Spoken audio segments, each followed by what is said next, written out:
जब आपकी as sir 55 साल हो जाएगी, 60 साल हो जाएगी, जब हाथ पैर काम नहीं करेंगे, कोई नौकरी नहीं देगा आपको, तब ये एसआईपी का पैसा ही आपका काम आने वाला है। यही आपकी लाइफ का इंपॉर्टेंट रोल उस समय अदा करने वाला है। आप यहां देखिए, रिटर्न आपका सर 1.5 करोड़ रुपए से ज्यादा का पहुंच चुका है। ये पावर है एसआईपी की। लेकिन हेलो फ्रेंड्स, आपके साथ में मैं हूं आपका दोस्त राहुल। आज के इस वीडियो के अंदर हम कंप्लीट बात करने वाले हैं एसआईपी इन्वेस्टमेंट की, कि साल 2025 के अंदर एसआईपी करना क्यों जरूरी है, एसआईपी के बेनिफिट क्या होते हैं, एसआईपी में रिस्क क्या है, और इतने सारी एसआईपी यानी म्यूचुअल फंड्स इतने सारे हैं, तो किसके अंदर यानी कौन से फंड के अंदर एसआईपी करना सही रहेगा, कितने अमाउंट के साथ। इन सभी सवालों के जवाब आपको इस वीडियो के अंदर मिलने वाले हैं। अगर ये वीडियो आपने कंप्लीट देख लिया तो आपको एसआईपी इन्वेस्टमेंट की पूरी नॉलेज मिलने वाली है और आपको दूसरा कोई वीडियो देखने की जरूरत भी नहीं पड़ने वाली है कि आप अपने फंड को कैसे इंक्रीज कर सकते हैं। और अभी एक रिपोर्ट ये भी आई है कि एसआईपी साल 2025 के अंदर रिकॉर्ड में बंद की गई है, तो उसके पीछे भी रीजन क्या है, तो सब कुछ जानकारी आपको इस वीडियो के अंदर देखने को मिलने वाली है। तो वीडियो की हम शुरुआत करते हैं।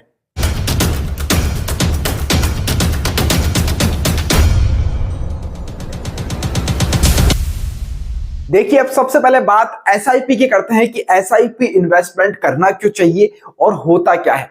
अब देखिए, फ्यूचर प्लानिंग हर कोई करना चाहता है कि जब उसकी एज 40 साल, 50 साल, 60 साल हो तो उसके पास में एक मोटा फंड हो। वो एसआईपी के जरिए बहुत इजीली बनाया जा सकता है, लेकिन उसके लिए जरूरी है आज से ही छोटा छोटा फंड को अपने इन्वेस्ट करना।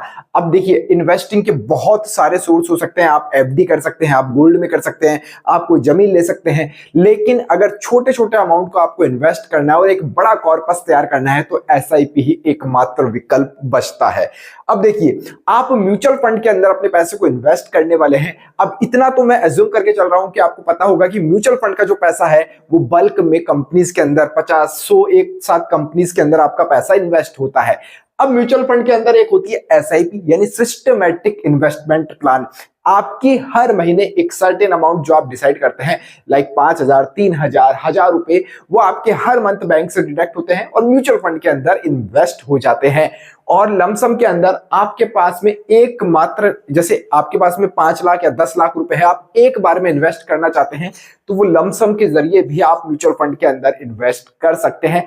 बदले में आपको म्यूचुअल फंड कंपनीज अलॉट करती है यूनिट्स, और इन यूनिट्स का ही सारा खेल होता है। इसी से ही बड़ा कॉर्पस तैयार होता है। वो कैसे होता है, मान लीजिए आपकी जो सैलरी है वो 30,000 रुपए है। यहां मैं मान के चल रहा हूं, सिर्फ ज्यादा भी हो सकती है, कम भी हो सकती है। अगर इस 30,000 रुपए में से आप अपने 5,000 रुपए इन्वेस्ट करते हैं एसआईपी में, तो आप कितना कॉर्पस तैयार कर सकते हैं शायद आपको अंदाजा नहीं होगा। बहुत से लोग 1 साल, 2 साल के अंदर ही एसआईपी बंद कर देते हैं। 50% से ज्यादा एसआईपी अकाउंट 2 साल भी नहीं चले हैं। उसके पीछे कुछ भी रीजन हो सकता है, लेकिन ये जो 5,000 रुपए है ना, ये आपका लॉन्ग टर्म तक आपको इन्वेस्ट करना है सर, तभी आप एसआईपी से रिटर्न बना पाएंगे। अब रिटर्न कैसे बनता है वो भी मैं आपको दिखा देता हूं। उसके बाद में हम समझेंगे कि कौन से म्यूचुअल फंड के अंदर इन्वेस्ट करना चाहिए, किन किन बातों का ध्यान रखना चाहिए, क्या क्या रिस्क रहता है। अब देखिए, सबसे पहले मैंने यहां पर ओपन कर लिया है एसआईपी कैलकुलेटर। ये एसआईपी कैलकुलेटर आप देख रहे हैं। हमने एक एग्जांपल लिया है कि हम 5,000 रुपए इन्वेस्ट कर रहे हैं एवरी मंथ, और ये हम 5,000 रुपए इन्वेस्ट करेंगे 10 सालों के लिए, लगातार 10 साल तक करेंगे। और हम यहाँ पे 12% का रिटर्न लेकर चल रहे हैं, जो कि एक मामूली रिटर्न है म्यूचुअल फंड के अकॉर्डिंग। आपका 13%, 15%, 17% भी ईयरली म्यूचुअल फंड से निकाला जा सकता है। वो मार्केट की कंडीशन के ऊपर डिपेंड करता है, लेकिन हम यहाँ पे मिनिमम 12% काउंट करके चल रहे हैं। अब आप बिलीव नहीं करेंगे, एक तो आपका ये 5-5 हजार रुपए एवरी मंथ सेव हो रहा है, जो कि आप अदर खर्चों के अंदर पैसे अपने उड़ा देते हैं। किसी भी पैसा हाथ में रहता है, खर्च होता है, ऑब्वियसली बात है।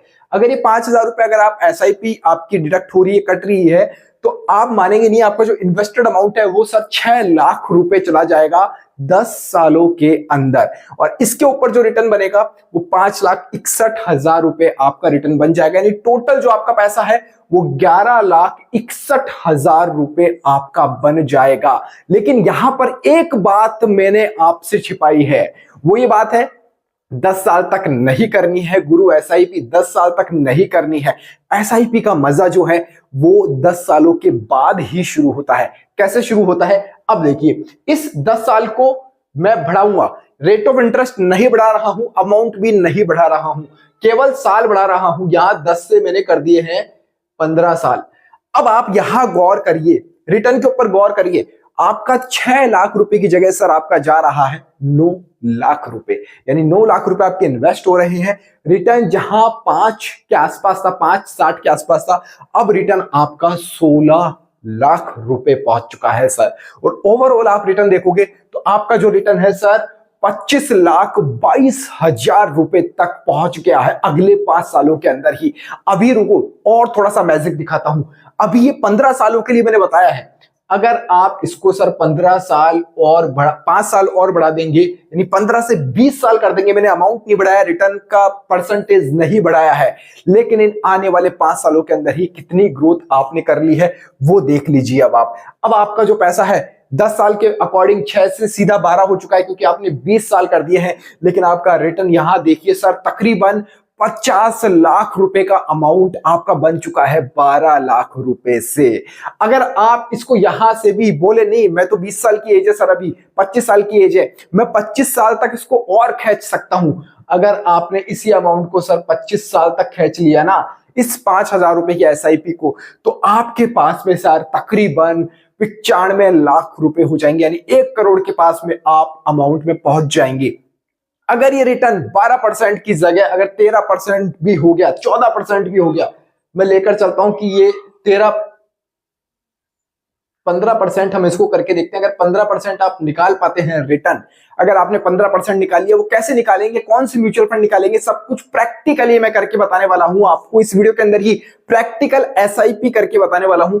तो आप यहां देखिए, रिटर्न आपका सर 1.5 करोड़ रुपए से ज्यादा का पहुंच चुका है। ये पावर है एसआईपी की। लेकिन सभी के मन में सवाल यही आता है कि सर ये सब कुछ होगा कैसे, क्योंकि यहां कैलकुलेटर पे बताने पे बहुत आसान नजर आता है, कैलकुलेटर पे हर कोई बता सकता है और बहुत आसान नजर आता है, लेकिन ये रियल में प्रैक्टिकल में होगा कैसे, अब बताता हूं मैं आपको। सबसे पहले आपको एक एसआईपी करने के लिए चाहिए होगा sir demat account. Demat account आपको चाहिए होगा, और डीमेट अकाउंट अगर आपका नहीं है, लिंक डिस्क्रिप्शन और पिन कमेंट के ऊपर लेमन एप्लीकेशन का आपको मिल जाएगा, वहां जाकर आप अपना अकाउंट ओपन कर सकते हैं। अब सबसे पहले मैं आपको बताता हूं, देखिए म्यूचुअल फंड्स के अंदर क्या होता है, 2 तरह के प्लान होते हैं। एक होते हैं डायरेक्ट प्लान, एक होते हैं सर रेगुलर प्लान। आज हर एक बारीक नॉलेज में आपको देने वाला हूं। डायरेक्ट प्लान के अंदर आपको बेनिफिट मिलता है, एक्सपेंस रेशियो कम होता है, क्योंकि आप ये डायरेक्ट आप म्यूचुअल फंड कंपनी से लेते हो, ये आप और यहाँ पे म्यूचुअल फंड कंपनी रहती है। अगर आप रेगुलर प्लान ले लोगे म्यूचुअल फंड के अंदर, आप देखना बहुत सारे नामों के आगे लिखा हुआ रहता है ये XYZ रेगुलर ग्रोथ प्लान। तो रेगुलर प्लान के अंदर आप हो गए, बीच में आपके एक म्यूचुअल फंड एडवाइजर आता है और फिर आती है कंपनी। तो जब ये म्यूचुअल फंड एडवाइजर जुड़ गया तो यहां पर उसका कमीशन जाएगा सर, कमीशन आपका जाने वाला है। अब ये कमीशन आप बचा सकते हो डायरेक्ट प्लान के जरिए, कि डायरेक्ट प्लान आप यहां से ले सकते हो। अब कैसे लोगे डायरेक्ट प्लान, उसका मैं आपको बताऊं। देखो लेमन एप्लीकेशन के ऊपर ही जाकर बता रहा हूं कि किस तरह से म्यूचुअल फंड सेलेक्ट किया जाता है। अब देखिए साइड में आप स्क्रीन देख सकते हैं मेरे, इसको मैं और ब्लैंक कर देता हूं। अब देखिए साइड में आप स्क्रीन देख सकते हैं मेरे, म्यूचुअल फंड वाला ऑप्शन आपको नजर आ गया। यहां एक्सप्लोर के ऊपर मैंने क्लिक किया है। जैसे ही आप एक्सप्लोर के ऊपर क्लिक करेंगे तो आप देखेंगे यहाँ पे high return, tax saving, large cap, आपको फंड कैटेगरीज नजर आ जाएगी एसआईपी की। उसके नीचे जाएंगे तो आपको पॉपुलर प्लान्स नजर आ जाएंगे। HDFC मिड कैप हो गया, टाटा स्मॉल हो गया जिन्होंने 23% का रिटर्न निकाल के दिया है, क्वांट स्मॉल कैप हो गया है। अब मैं यहां पर मान के चल रहा हूं कि आपको स्मॉल कैप, मिड कैप और लार्ज कैटेगरी के बारे में तो पता होगा। अब नीचे आते हैं म्यूचुअल फंड एक्सप्लोर और करते हैं, तो इक्विटी हो गया, डेब्ट हो गया, हाइब्रिड हो गया। तो आपको किस तरह से इन्वेस्ट करना चाहिए, वो मेन पर्पस है कि आप अपने पैसे को म्यूचुअल फंड के अंदर किस तरह से कर रहे हैं, क्योंकि आपका पैसा है वो डाइवर्सिफाई भी होना बहुत जरूरी रहता है। इसके लिए एक बेहतरीन ऑप्शन मेरे पास में यही है जो मैं आप लोगों के साथ में शेयर करने वाला हूं, जो मैं खुद भी अपनाता हूं एसआईपी इन्वेस्टमेंट के जरिए। अभी तक मार्केट गिर चुका है, लेकिन इतने गिरावट के बाद भी मेरा म्यूचुअल फंड का पोर्टफोलियो 3% माइनस के अंदर है। आपको क्या करना है, म्यूचुअल फंड की जो कैटेगरी है उसके अंदर आपको, मैंने अभी एग्जांपल हमने लिया है कि हम 5,000 रुपए यहां से इन्वेस्ट करने वाले हैं। अब यहां आप क्या करेंगे, कैटेगरी है आती है स्मॉल, मिड और लार्ज। अब ये आप सबको पता होगा कि लार्ज जो कैटेगरी है वो कम रिटर्न देगी, लेकिन रिस्क इसके अंदर कम है। मिड कैटेगरी के अंदर रिस्क और रिटर्न दोनों बराबर रहेंगे, यानी रिस्क जितना है उतना ही रिटर्न है। स्मॉल कैटेगरी के अंदर भी रिटर्न हाई है तो रिस्क भी हाई हो जाता है। तो आपको इस 5,000 को 3 एसआईपी के टुकड़ों में बांट देना चाहिए। यानी स्मॉल कैप के अंदर आपको कम अमाउंट रखना होगा, 1,000 रुपए आप एसआईपी स्मॉल कैप में रख सकते हैं। मिड कैप के अंदर आप 2,000 रुपए रख सकते हैं और लार्ज कैप के अंदर भी आप 2,000 रुपए रख सकते हैं। तो ये 3 टुकड़ों के अंदर आप 3 एसआईपी करने वाले हैं, जो कि आपकी एवरी मंथ आपके बैंक अकाउंट से डिडक्ट होने वाली है और इससे आप एक अच्छा बेहतरीन रिटर्न बना सकते हैं। ये मैंने आपको पहले कैलकुलेशन इसलिए बताई थी कि वो समझना बहुत जरूरी था, क्योंकि लोग एसआईपी बहुत जल्दी बंद कर देते हैं। बंद ना करके अगर उसको हम लॉन्ग टर्म तक चलाएंगे तो एक अच्छा बेनिफिट हम निकाल सकते हैं एसआईपी इन्वेस्टमेंट के जरिए। अब आप बोलोगे कि सर प्लान कौन से बेहतर रहते हैं, जैसा कि मैंने आपको बताया 11 ऐप के ऊपर सब कुछ एकदम बता रखा है, पॉपुलर प्लान्स है, इक्विटी है, डेब्ट है। अब आप अपने अकॉर्डिंग जिसके अंदर अच्छा रिटर्न आपको मिल सकता है, लॉन्ग टर्म आप चला सकते हैं, उस फंड के अंदर आप अपने पैसे को इन्वेस्ट कर सकते हैं। और ये वही पैसा है जो आपके बुढ़ापे का सहारा बनने वाला है। जब आपकी एज सर 55 साल हो जाएगी, 60 साल हो जाएगी, जब हाथ पैर काम नहीं करेंगे, कोई नौकरी नहीं देगा आपको, तब ये एसआईपी का पैसा ही आपका काम आने वाला है। यही आपकी लाइफ का इंपॉर्टेंट रोल उस समय अदा करने वाला है। तो इसीलिए एसआईपी करना जरूरी होता है। लेकिन एसआईपी इमरजेंसी फंड के लिए नहीं है, एसआईपी मेडिकल एक्सपेंसेस के लिए नहीं है कि आपने ब्रेक कर दी है। एसआईपी एक ऐसा फंड है, हो सकता है आपके पास में छोटा फंड हो, 500, 1,000 रुपए, 1,500 रुपए, 2,000 रुपए, जितना भी हो, लेकिन वो पैसे को आपको छेड़ना नहीं है। वो आप 50 साल तक जब तक जिएंगे उससे पहले तक आप चलाएंगे, यानी 30 साल उम्र है तो आप अगले 30 साल तक चला सकते हैं। 40 साल एज हो गई है तो 20 साल तक उसको आप चला सकते हैं, तभी आपको उसका बेनिफिट मिलने वाला है। तो आई होप आपको वीडियो के अंदर मजा आया होगा, समझ में आया होगा कि एसआईपी करने का पर्पस मेन क्या रहता है। तो और भी अगर आपके कुछ सवाल रह गए हो तो कमेंट करके मेरे से कमेंट बॉक्स में पूछ सकते हैं। इस वीडियो में बुला लेता है। जय हिंद, जय भारत।